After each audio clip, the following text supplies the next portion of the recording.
Yo no pensé que iba a hablar nunca. Me lo juré a mí mismo muchas veces. Me lo juré mientras manejaba en las madrugadas con las ventanas cerradas y los ojos fijos en el camino, sabiendo exactamente lo que iba dentro del carro y exactamente a quién le estaba moviendo el pellejo. Me lo juré cuando vi cosas que un hombre normal no debería ver jamás. Pero aquí estoy, y si estás viendo este video, es porque algo en ti ya sospechaba que la historia que te han contado sobre el poder en México no es la historia completa. Suscríbete a este canal si quieres escuchar la versión que nadie se atrevió a contar antes, porque lo que viene ahorita sí que te va a cambiar la manera en que ves a mucha gente que creías conocer. Yo empecé a manejar para la organización cuando tenía 22 años. No fue una decisión que tomé sentado en una mesa pensando los pros y los contras, como si fuera a elegir entre dos trabajos en una empresa de las normales. Así no funciona.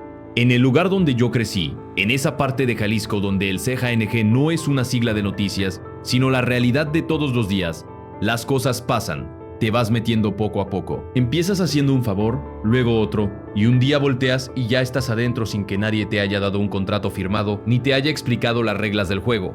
Porque las reglas del juego se aprenden solas o se aprenden con un susto, y si tienes suerte el susto no te cuesta la vida. Mi primer jale fue nada más llevar un carro de un lado a otro, sin preguntar qué había adentro. Esa es la primera lección. No preguntas.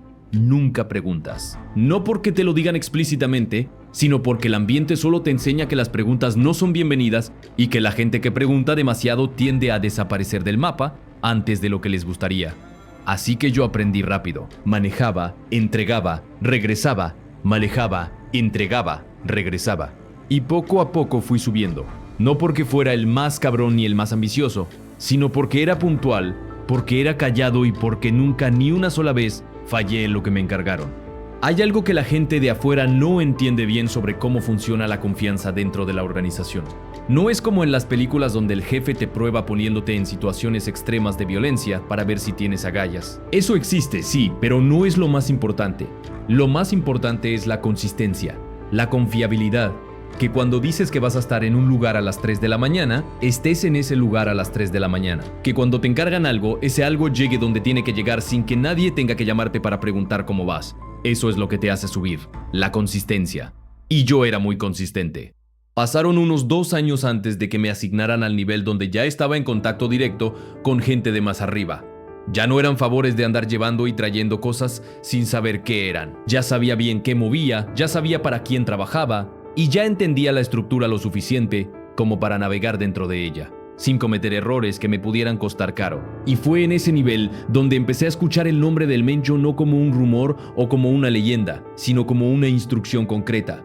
Tal persona quiere verte, tal persona manda decir esto, tal persona va a necesitar que estés disponible tal día. Así empezó todo.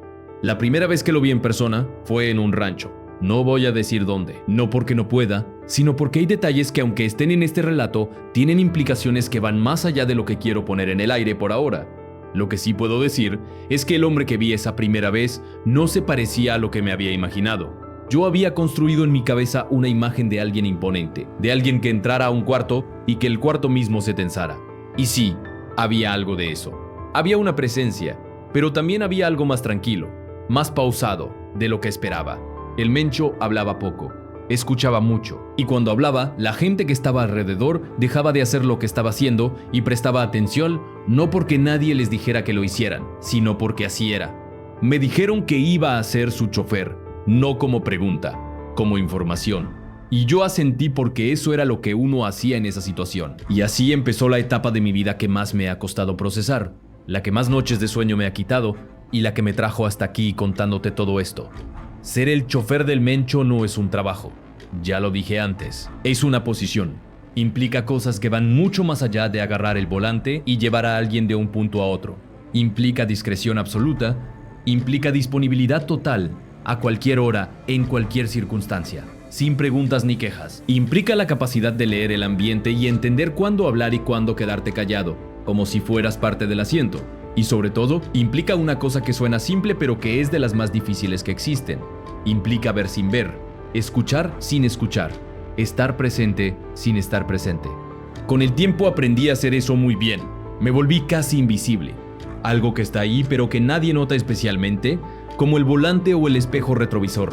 Y precisamente porque me volví invisible, Vi y escuché cosas que si hubiera sido más visible, nunca me habrían dejado presenciar. Esa es la paradoja de mi posición. Entre más invisible era, más sabía. Y entre más sabía, más difícil se hacía seguir fingiendo que no sabía. Déjame contarte de la primera vez que escuché nombres que no esperaba escuchar.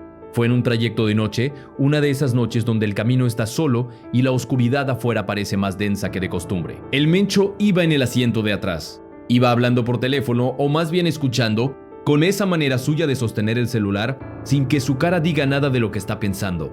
Y en algún momento del trayecto, dijo un nombre que yo conocía muy bien, un nombre que en esa época estaba en todas partes. En la radio, en la televisión, en los carteles de los conciertos que pegaban en los postes de las ciudades grandes, y lo dijo de una manera que no dejaba ninguna duda de que esa persona no era un extraño. Era alguien que el Mencho conocía, alguien con quien tenía trato, no un enemigo, no una víctima, alguien con quien había algo que se parecía mucho a una relación de negocios.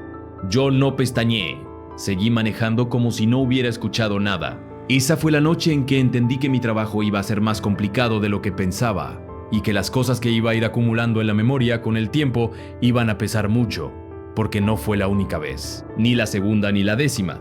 Con los meses y luego con los años fui construyendo un archivo mental involuntario de conversaciones, de nombres de encuentros, de situaciones que en su momento procesé como parte del trabajo y archivé en algún cajón de la cabeza, sin analizarlos demasiado. Porque si los analizaba, si me ponía a pensar en todo lo que implicaban, no podía funcionar. Y si no podía funcionar, era un problema. Y los problemas en ese mundo tienen consecuencias que prefería no experimentar. ¿Alguna vez has tenido la sensación de saber algo que preferirías no saber? Imagínate eso multiplicado por miles de días. Imagínate cargar con eso mientras manejas, mientras comes, mientras intentas dormir. Así era mi vida. Y así siguió siendo hasta que llegó el día en que todo eso que había guardado empezó a no caber más. Pero antes de llegar a ese punto, quiero que entiendas bien el contexto de lo que voy a contar. Porque hay una tentación muy grande, cuando uno escucha este tipo de historia, de imaginar que la relación entre el Mencho y los famosos que voy a mencionar era del tipo que se ve en las series. Reuniones oscuras, conversaciones explícitas sobre drogas y dinero y violencia. Gente que sabe exactamente en qué está metida y lo acepta conscientemente. Y en algunos casos sí era así, pero en otros no. En otros era más sutil, más gradual, más parecido a cómo se construye cualquier relación de negocios, con la diferencia de que uno de los lados de esa relación era el cártel más poderoso y más temido de México. Dentro de un momento te voy a contar el primer encuentro que presencié en persona entre el Mencho y uno de los personajes del mundo del espectáculo. Pero primero necesito que entiendas algo sobre cómo se llegaba a esos encuentros, porque sin ese contexto, la escena pierde su significado real. El CGNG, bajo el Mencho, desarrolló con los años una estrategia muy clara para construir relaciones con personas del mundo legal, el mundo del entretenimiento, de los negocios, de la política. Esa estrategia no se basaba en la amenaza directa, aunque la amenaza directa también existía cuando era necesaria. Se basaba principalmente en algo más sutil: el dinero, los favores y la construcción progresiva de una zona de comodidad donde la persona del otro lado de la relación se iba sintiendo cada vez más comprometida sin darse cuenta exactamente cuándo cruzó la línea. Todo empezaba de manera inocente, si es que esa palabra puede usarse en este contexto. Un contacto, alguien que conocía a alguien que conocía a alguien, llegaba con una propuesta, un evento privado que pagaba muy bien, un contrato de imagen con una empresa que tenía un nombre respetable, una inversión en un proyecto que prometía rendimientos interesantes. En la mayoría de los casos, la persona del otro lado no sabía de inmediato exactamente quién estaba detrás. O si lo sospechaba, la cantidad de dinero sobre la mesa era suficiente para que la sospecha se archivara en ese cajón, donde uno guarda las cosas que prefiere no pensar demasiado. Y así comenzaba la relación, con una transacción, una sola, que se repetía. Y luego otra, y luego empezaban los favores que no eran explícitamente pagados con dinero, pero que creaban deuda. La deuda más difícil de saldar de todas, la deuda de la gratitud, la deuda de haber aceptado suficientes veces, que ya no hay manera de pretender que no sabías lo que estabas aceptando. Yo vi ese proceso de principio a fin con varios de los personajes que voy a mencionar. Y en algunos casos fue exactamente así, gradual, cuidadoso, casi clínico. En otros fue más abrupto, más explícito, más difícil de negar, dependía de la persona, dependía de lo que el Mencho necesitaba de ellos, y dependía también hay que decirlo, de cuánta resistencia ofrecía el otro lado. Hubo gente que se negó, que cuando entendió lo que se le estaba proponiendo, dijo que no.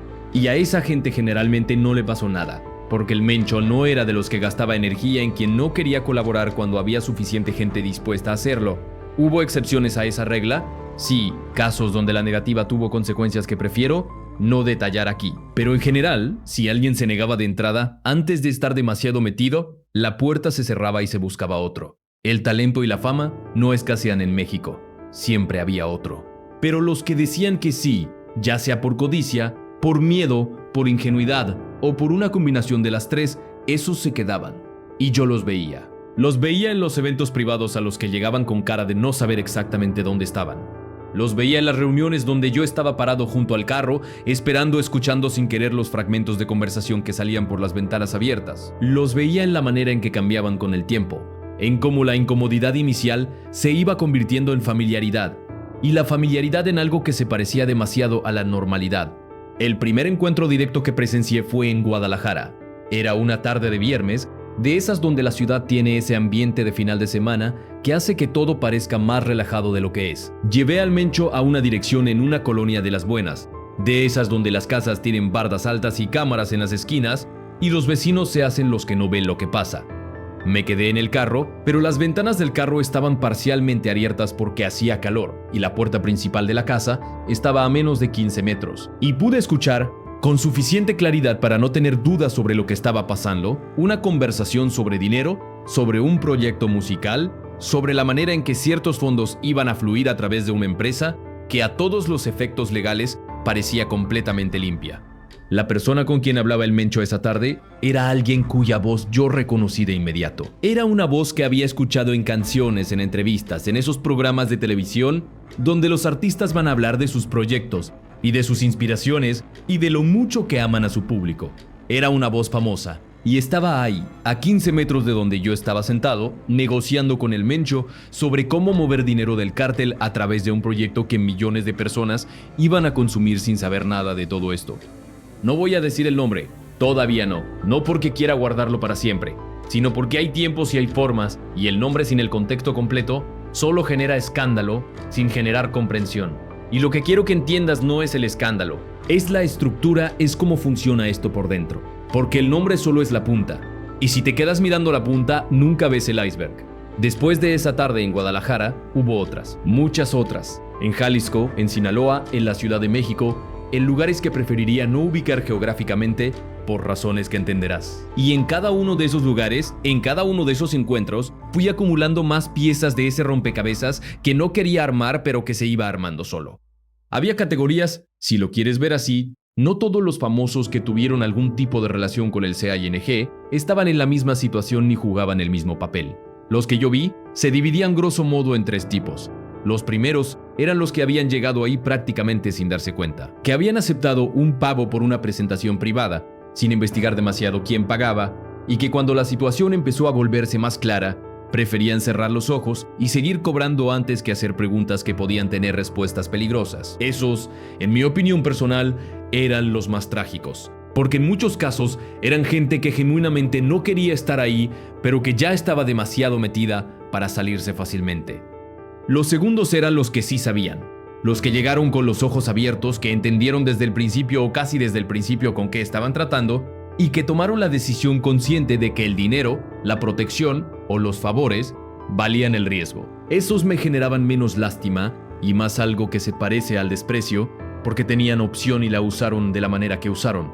Y los terceros eran los intermediarios, los que no eran los artistas ni los empresarios, sino los que hacían posible que esas relaciones existieran. Los managers, los productores, los promotores, la gente que mueve los hilos detrás de las industrias del entretenimiento y que tiene acceso tanto al mundo de los famosos como al mundo del dinero, que no siempre tiene nombre limpio. Esos eran los que más me perturbaban, porque eran los más conscientes, los más calculadores, los que habían construido deliberadamente su posición como puente entre dos mundos, y los que más se beneficiaban de esa posición.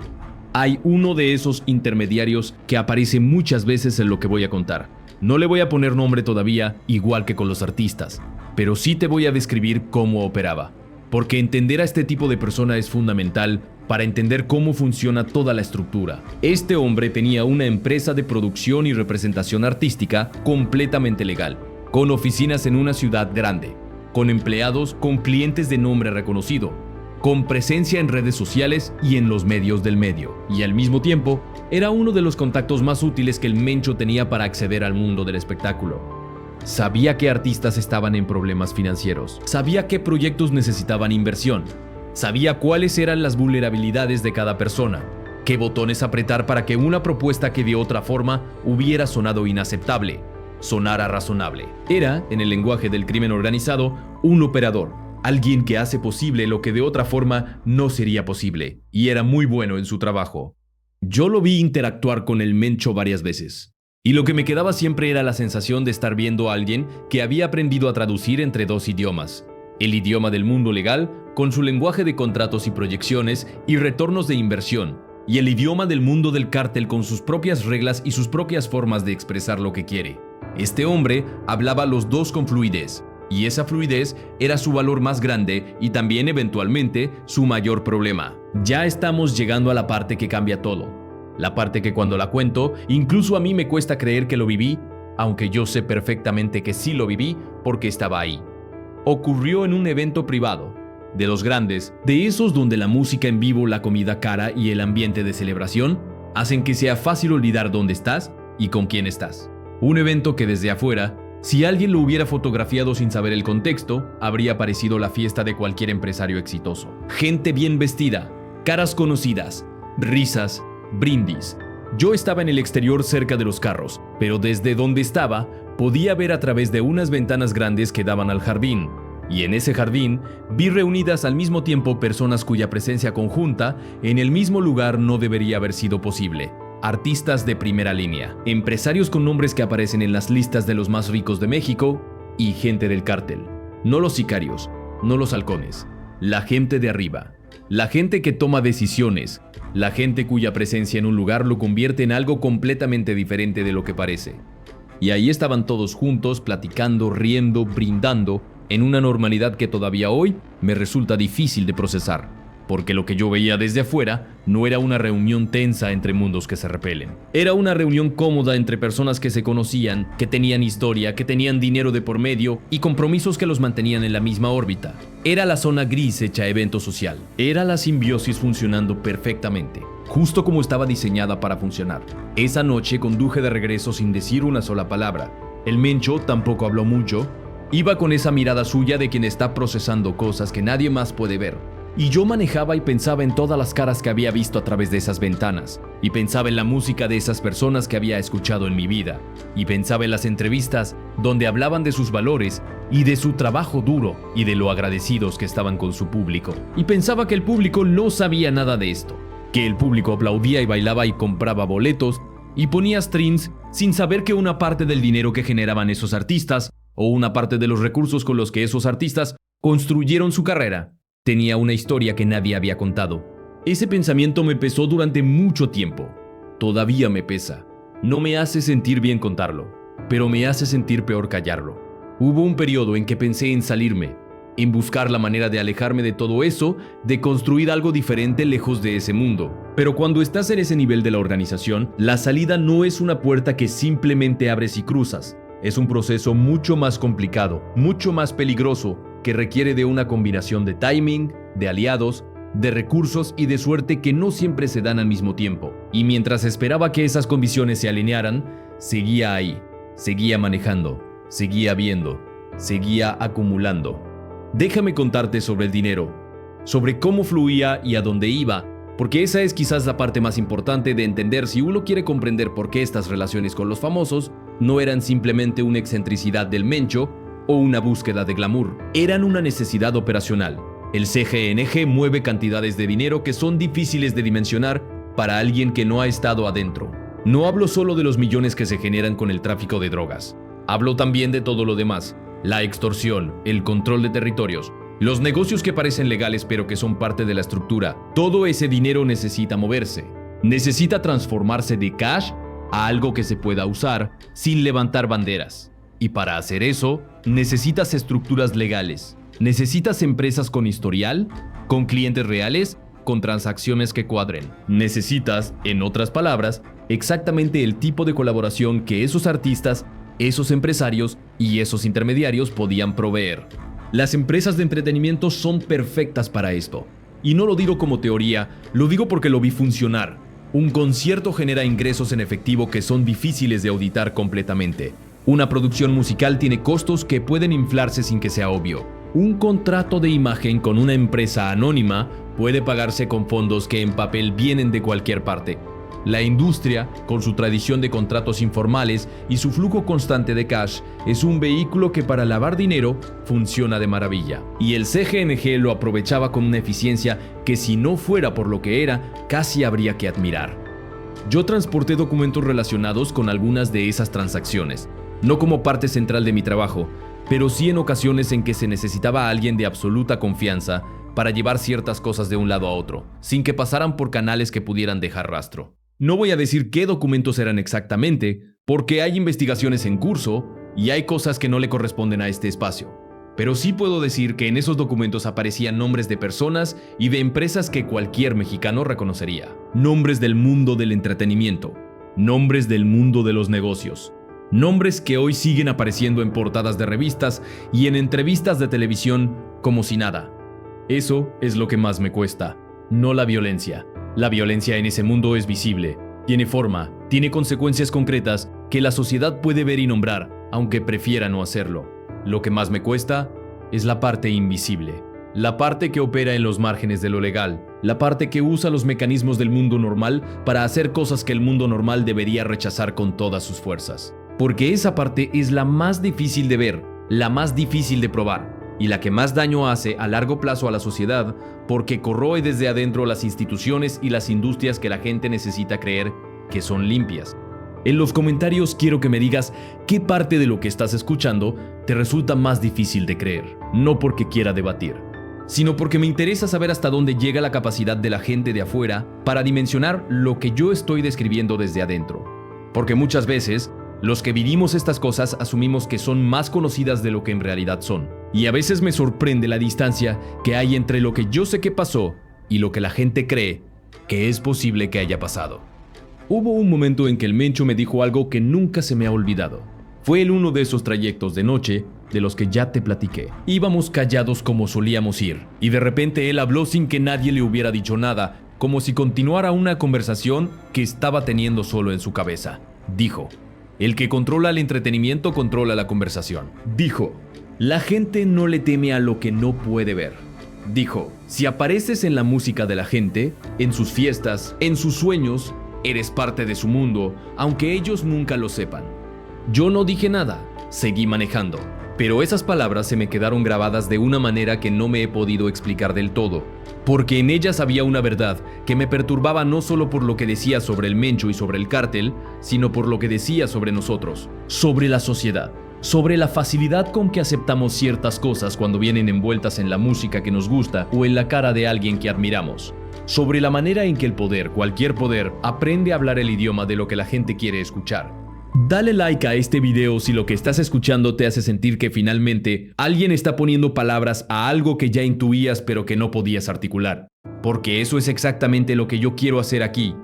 No quiero escandalizar, quiero que entiendas. Y para que entiendas necesito que sigas escuchando, que sigas pensando y que sigas haciendo las preguntas que este tipo de historia debería generar. Voy a hablar ahora de algo que tiene que ver conmigo directamente, de por qué estoy contando todo esto. Porque esa pregunta es legítima y merece una respuesta honesta, no una respuesta que suene heroica o que haga que yo parezca mejor persona de lo que soy. No soy un héroe. No tomé la decisión de hablar porque en algún momento me desperté con la conciencia brillando y sentí el deber moral de contarle al mundo lo que sabía. La realidad es más complicada y menos cinematográfica que eso.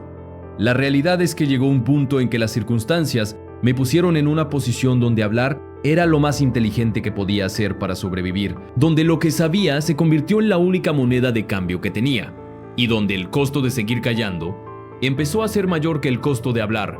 Pero también es cierto, y esto sí lo puedo decir con honestidad, que a lo largo de los años que fui acumulando todo lo que sé, algo en mí fue cambiando, algo que al principio ignoraba porque no me convenía atenderlo Fue creciendo hasta que se volvió difícil de ignorar. Era la sensación de que lo que estaba viendo y haciendo tenía consecuencias reales, no personas abstractas, personas concretas, la gente que consumía esa música sin saber qué había detrás, las comunidades que vivían bajo la sombra de una organización cuyo poder dependía en parte de las estructuras que yo ayudaba a mantener, los jóvenes que veían a ciertos artistas como modelos y que no sabían que detrás de esos modelos había dinero y compromisos y relaciones que nunca aparecerían en ninguna entrevista de ningún programa de farándula.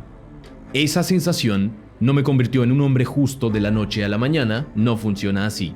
Pero sí se fue convirtiendo en un peso que con el tiempo se volvió insoportable. Y cuando llegó el momento en que tuve que tomar una decisión sobre qué hacer con todo lo que sabía, ese peso fue parte de lo que determinó que eligiera hablar en lugar de callarlo todo para siempre. Lo que viene ahora es la parte que más le incomoda a la gente que preferiría que esta historia no existiera. Porque los nombres de los que voy a hablar, sin decirlos todavía directamente, pero describiéndolos con suficiente claridad para que quien deba entender entienda, son nombres que tienen presencia pública, que tienen seguidores, que tienen empresas y proyectos activos. Son nombres que cuando la gente los escucha piensa en sus canciones, en sus películas, en sus negocios y no en lo que yo voy a describir. Hay un artista en particular, alguien que en su momento fue uno de los más grandes de México, que de acuerdo con lo que yo presencié tenía una relación con la organización que iba mucho más allá de haberse presentado en una fiesta privada. Era una relación de años, con encuentros regulares, con acuerdos que cubrían tanto el aspecto financiero, con dinero que fluía hacia proyectos de ese artista a través de empresas interpuestas, como el aspecto de la imagen, porque el CJUNG encontraba valor en la asociación con ciertas figuras del entretenimiento de maneras que no eran siempre obvias, pero que eran estratégicamente importantes. Yo transporté a ese artista en una ocasión, solo una. Fue una situación de emergencia de esas donde el plan original se cayó y hubo que improvisar, y yo estaba disponible y era de confianza. Durante ese trayecto que duró poco más de una hora, ese artista no me dirigió la palabra. Se quedó en el asiento de atrás con los audífonos puestos y la mirada perdida hacia afuera. Pero antes de bajarse, cuando ya habíamos llegado al destino, me miró por el espejo retrovisor y me dijo algo que en ese momento no terminé de entender, pero que después con el tiempo cobró todo el sentido. Me dijo que esperaba que yo fuera una persona de buena memoria. No sé exactamente qué quiso decir con eso, pero lo que sí sé es que era alguien que entendía perfectamente en qué estaba metido y que no era ningún inocente que hubiera llegado ahí sin saber a dónde iba. Hay otra historia que necesito contar y que tiene que ver con algo que ocurrió en la Ciudad de México, en una reunión que en mi memoria ocupa un lugar especial porque fue la primera vez que vi, de manera directa y sin intermediarios, cómo el mundo del cártel y el mundo de los negocios legales se juntaban al más alto nivel. No estoy hablando de empresas medianas ni de proyectos de entretenimiento. Estoy hablando de dinero grande, del tipo de dinero que mueve sectores enteros de la economía, del tipo de personas que cuando se reúnen, lo que deciden tiene consecuencias que se sienten mucho más allá de cualquier empresa o industria particular. Esa reunión ocurrió en un lugar que describir con demasiado detalle sería imprudente, pero sí puedo decir que era un lugar que en cualquier contexto normal hubiera parecido una junta ejecutiva de alto nivel. Había personas con traje, había carpetas sobre la mesa, había agua y café, y había conversaciones sobre inversiones, sobre estructuras corporativas, sobre la manera de mover recursos de un vehículo legal a otro de una forma que minimizara la trazabilidad sin levantar alarmas en los sistemas de auditoría financiera. Era, en otras palabras, una clase magistral de lavado de dinero a escala industrial, y los que impartían esa clase no eran personas del bajo mundo. Eran personas que cualquier banquero mexicano hubiera reconocido como colegas. Esto es lo que me resulta más difícil de transmitir cuando trato de explicar lo que vi durante esos años.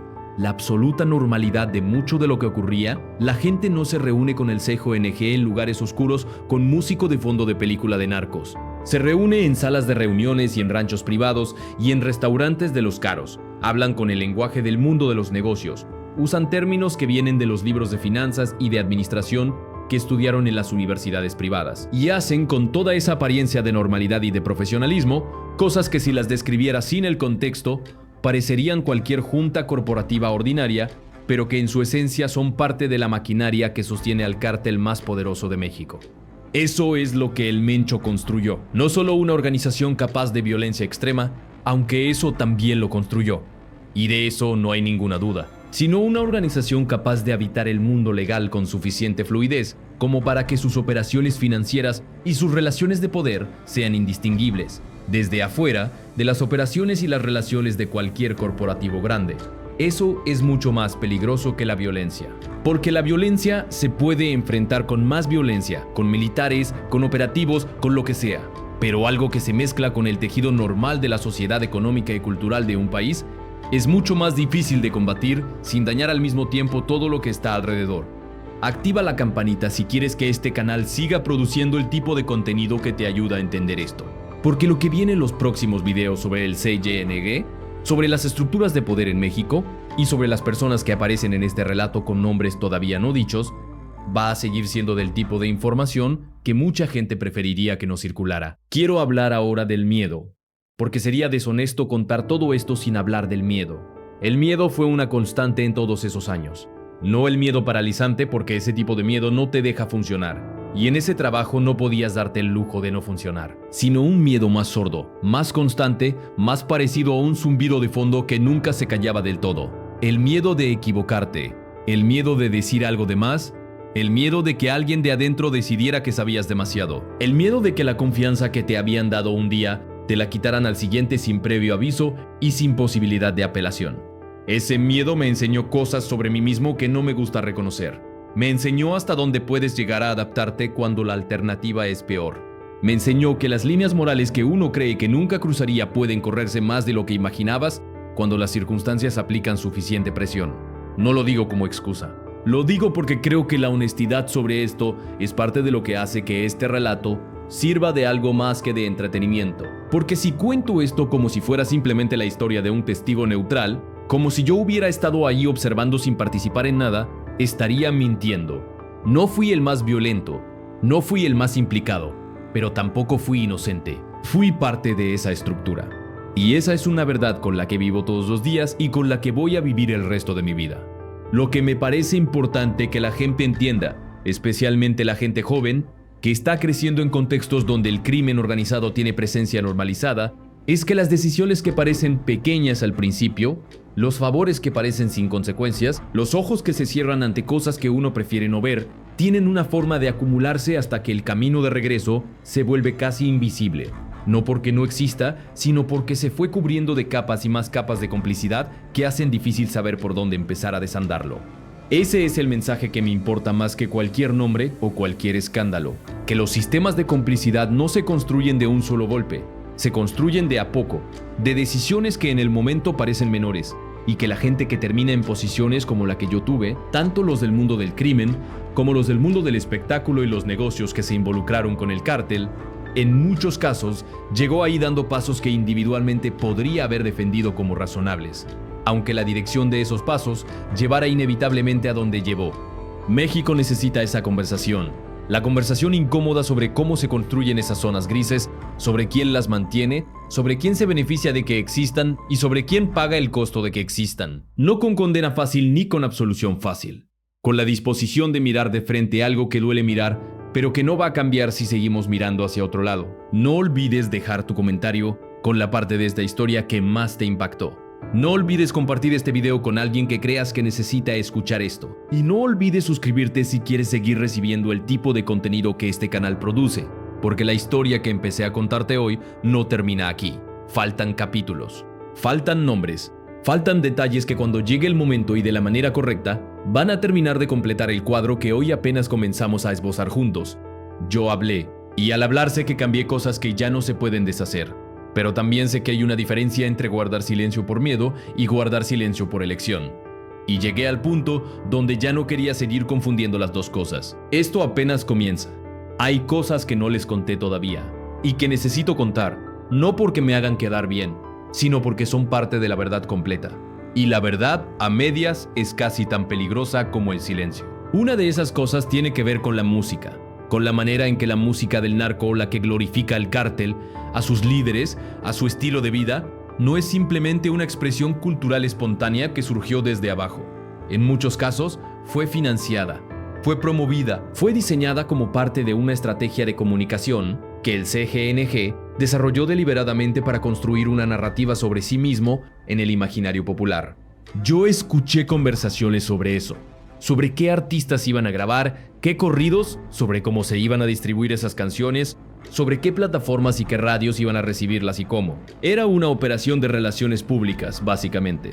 La diferencia es que las relaciones públicas normales no tienen el respaldo de una organización, que puede hacer que la gente que no coopera tenga problemas muy serios. Eso hace que las negociaciones sean bastante expeditas.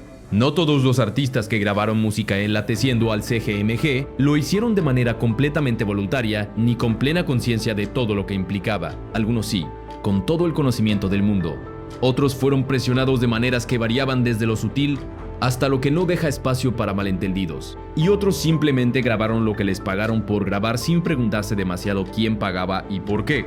En ese último grupo había gente joven, músicos, que apenas empezaban, que no tenían el contexto para entender exactamente en qué se estaban metiendo. Y eso también es parte de la historia que hay que contar con honestidad. Porque el CYNG no solo usó a los famosos que ya eran famosos, también construyó fama, también invirtió en carreras, también creó plataformas, eventos, espacios de visibilidad que sirvieron para lanzar a ciertos artistas que de otra forma, y esos artistas cuya fama tiene una deuda con el cártel que pocos conocen y que ellos mismos quizá prefieren no pensar demasiado, tienen hoy presencia, tienen seguidores, tienen influencia sobre millones de personas. Esa es la inversión de largo plazo que el Mencho entendía mejor que nadie. Controlar el entretenimiento es controlar la conversación. Eso me dijo aquella noche. Y mientras más lo pienso, más entiendo lo que quería decir.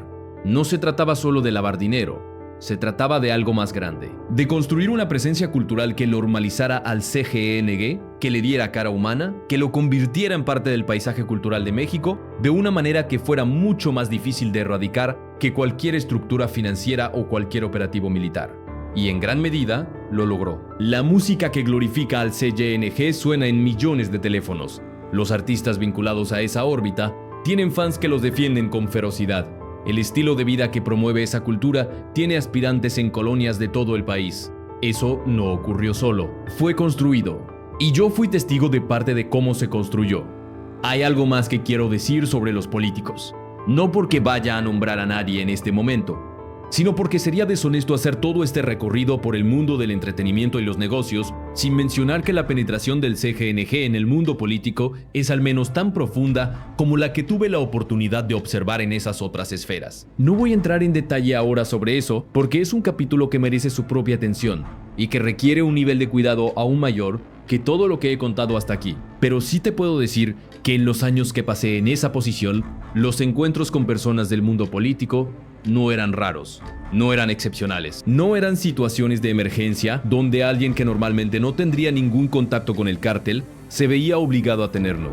Eran encuentros que tenían la textura de lo habitual, de lo que se hace regularmente, de lo que forma parte del funcionamiento normal de una organización que ha aprendido que el poder real requiere de presencia en todos los planos donde el poder se ejerce.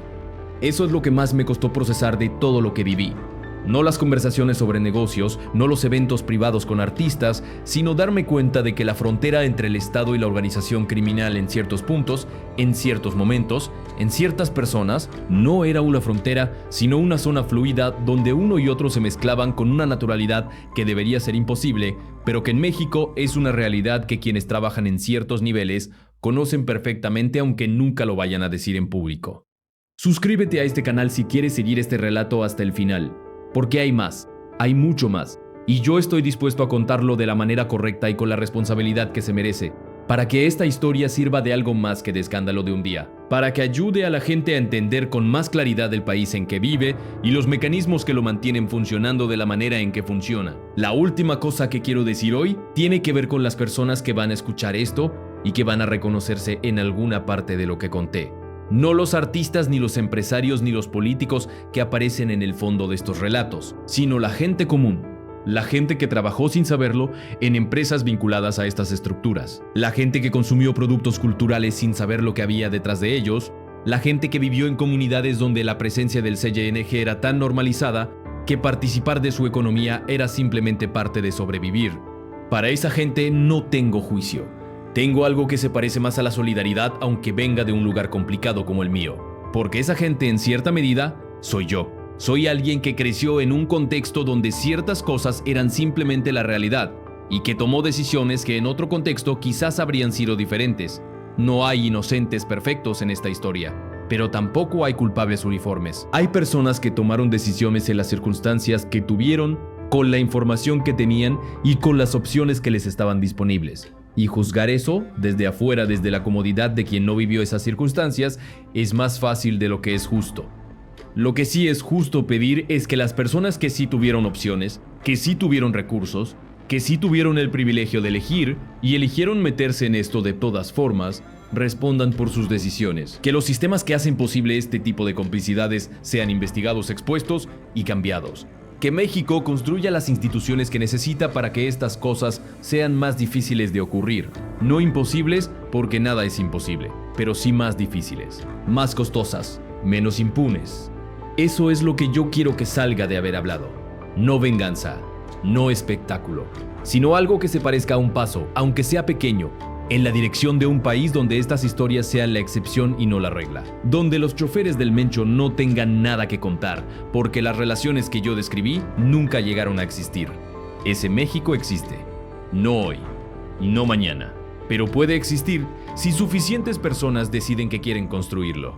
Y esa decisión empieza exactamente aquí, con preguntas como las que hiciste cuando elegiste ver este video, con la disposición de escuchar cosas incómodas, con la voluntad de no quedarse tranquilo con las versiones fáciles.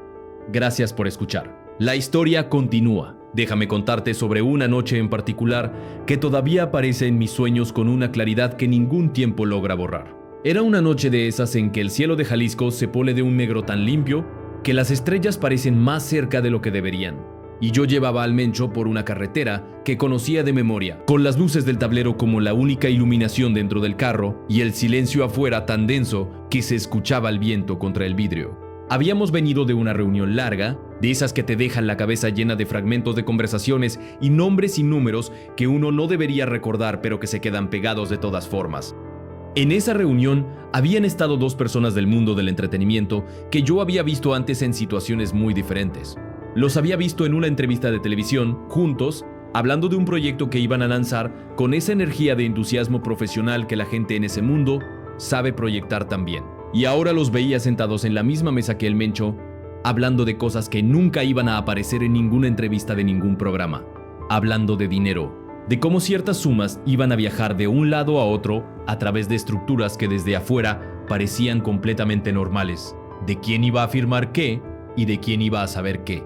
Lo que me afectó esa noche, más que las palabras que escuché, fue la actitud de esas personas. No estaban asustadas, no estaban incómodas, estaban en modo de trabajo.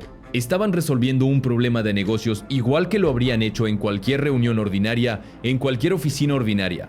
Y esa normalidad, esa profesionalidad aplicada a algo que no debería ser normal ni profesional, fue lo que me quitó el sueño de regreso a casa. Porque yo había crecido escuchando la música de una de esas personas. Había bailado esa música en fiestas de barrio cuando era chamaco. Había sentido como lo siente la gente que ama una canción, esa identificación con alguien cuya historia parecía contarte algo sobre la tuya. Y ahora, esa persona estaba sentada a 3 metros de mí explicándole a un jefe de cártel cómo iba a mover su dinero. La distancia entre el artista que yo había escuchado de joven y el hombre que estaba en esa sala era tan grande y al mismo tiempo tan corta que no sé si la palabra correcta es desilusión o simplemente claridad.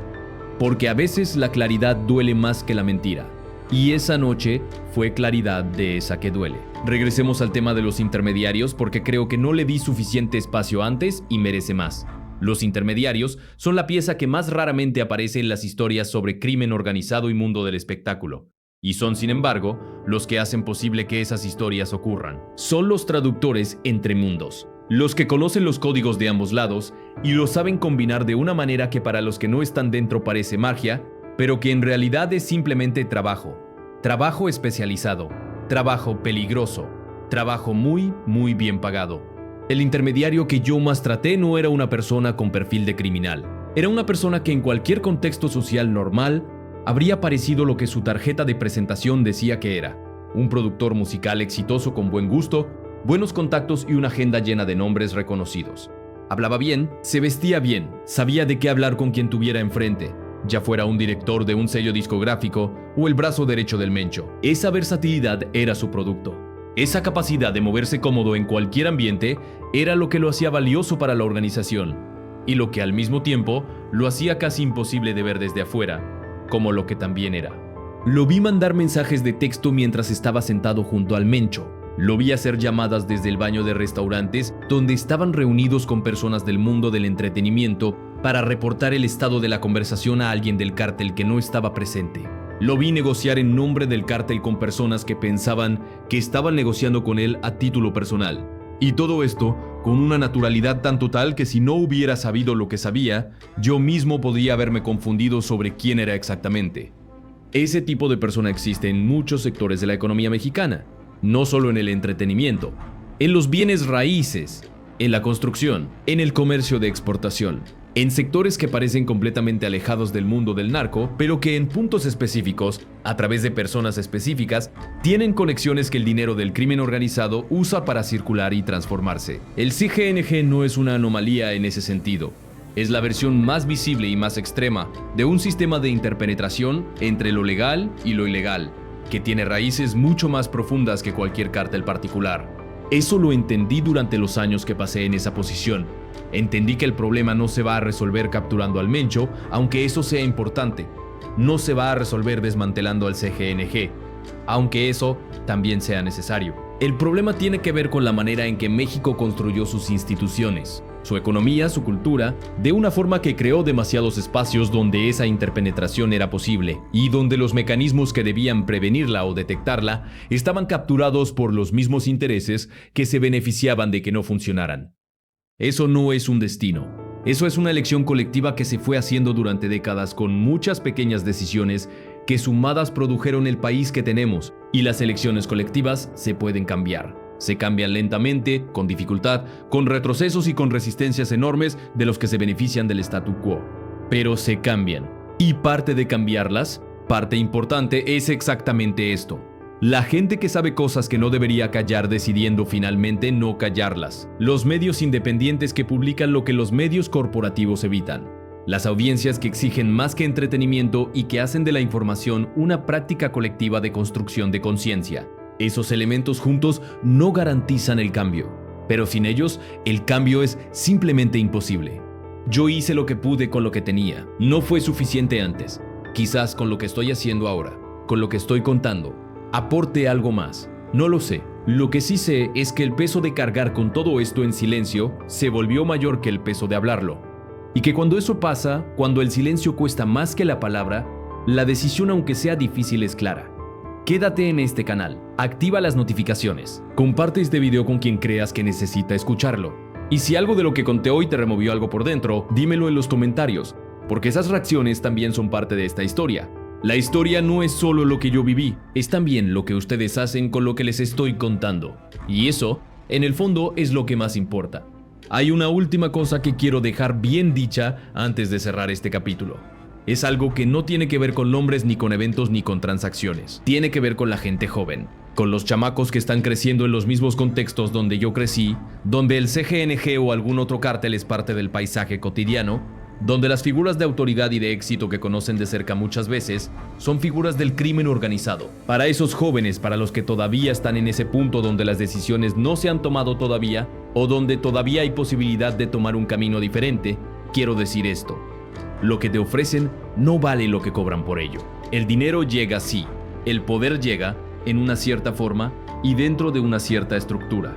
La pertenencia llega, y eso quizás es lo más poderoso de todo, la sensación de ser parte de algo, de importarle a alguien, de tener un lugar, pero lo que no te dicen es el costo que se paga con años de tu vida que no puedes recuperar, el costo que se paga con el peso de lo que vas a ver y hacer, y saber que se acumula hasta que ya no cabe, el costo que se paga con la posibilidad, más grande de lo que crees, de no llegar a viejo, el costo que se paga con la vida que podrías haber tenido, pero que en algún punto del camino dejaste de poder imaginarte. Ese costo no aparece en ninguna conversación de reclutamiento, no aparece en la música que glorifica ese mundo, no aparece en las historias de éxito que circulan por las colonias y los pueblos donde el narco tiene presencia. Aparece después, aparece cuando ya estás adentro y el camino de regreso se ve muy lejano. Y yo sé lo que es estar en ese punto porque estuve ahí. Y sé que desde adentro ese costo se ve diferente de cómo se veía desde afuera. Si hay alguien viendo esto que está en ese momento de decisión que todavía tiene opciones que no ha cerrado, le digo lo mismo que me hubiera dicho a mí mismo cuando tenía 22 años. Las opciones que no tomas ahora son las que van a definir qué opciones vas a tener después. Y las opciones que parecen más fáciles hoy son muchas veces las que te quitan más opciones mañana. Eso es todo lo que tengo hoy. El relato continúa.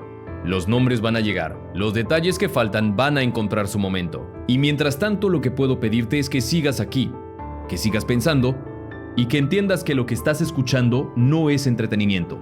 Es un pedazo de la realidad de México que merece ser conocida, procesada y ojalá usada para construir algo diferente. Hasta la próxima. Pero antes de que cierres este video hay algo que me quedé sin decir y que no puedo dejar pasar. Es sobre el silencio de los medios. Sobre la razón por la que esta historia, que tiene todo lo que los medios normalmente dicen que necesitan para cubrir algo, nombres famosos, dinero, crimen, poder, no ha aparecido en los noticieros de las televisoras grandes ni en las portadas de los periódicos que más circulan en México. Porque esa ausencia también es una forma de decir algo. El silencio tiene dueño. Y cuando entiendes quién es ese dueño, entiendes una parte más de la estructura que estoy describiendo. Los medios que dependen de publicidad, de las industrias del entretenimiento y de los grandes corporativos, no van a morder la mano que los alimenta. Eso es simple y no es exclusivo de México. Pasa en todos lados. Pero en México tiene una dimensión adicional, porque en algunos casos, el miedo también entra en la ecuación. No el miedo a perder anunciantes, sino el miedo a consecuencias más directas, más físicas, más definitivas. México es uno de los países más peligrosos del mundo para ejercer el periodismo. Eso no es una estadística abstracta. Es la razón concreta por la que hay periodistas que saben cosas y que eligen, con toda la razón del mundo, no publicarlas. Porque tienen familias, porque quieren seguir vivos. Porque el costo personal de publicar ciertos temas puede ser un costo que nadie debería tener que pagar por hacer su trabajo. Yo entiendo ese miedo. Lo conozco desde adentro, desde el lado del que lo infunde, no del que lo sufre.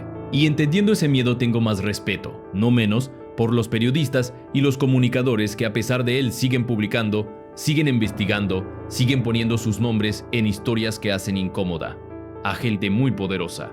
Ese valor merece reconocimiento. Y ese reconocimiento, esa audiencia que apoya y que lee y que comparte el trabajo de la prensa independiente, es lo que hace que ese valor no sea en vano. Suscríbete, da like, comparte. No porque sea un ritual vacío de las redes sociales, sino porque en este caso específico, esas acciones tienen un significado que va más allá de los algoritmos. Significan que hay una audiencia que quiere este tipo de contenido, que hay un mercado para la verdad, que el silencio que ciertos poderes prefieren no es el único silencio disponible. Y eso, aunque parezca pequeño, importa más de lo que imaginas. Yo hablé y al hablar perdí cosas, pero también gané algo que no esperaba ganar. La posibilidad de dormir un poco mejor, de cargar un poco menos, de mirarme en el espejo con algo más de tranquilidad que la que tenía cuando guardaba todo esto adentro. No es paz, todavía no. Quizás nunca sea paz completa, pero es algo. Y ese algo, después de todo lo que cargué durante todos esos años, vale todo lo que cuesta haberlo dicho. México merece la verdad. Y la verdad, aunque llegue tarde y aunque llegue incompleta, siempre llega.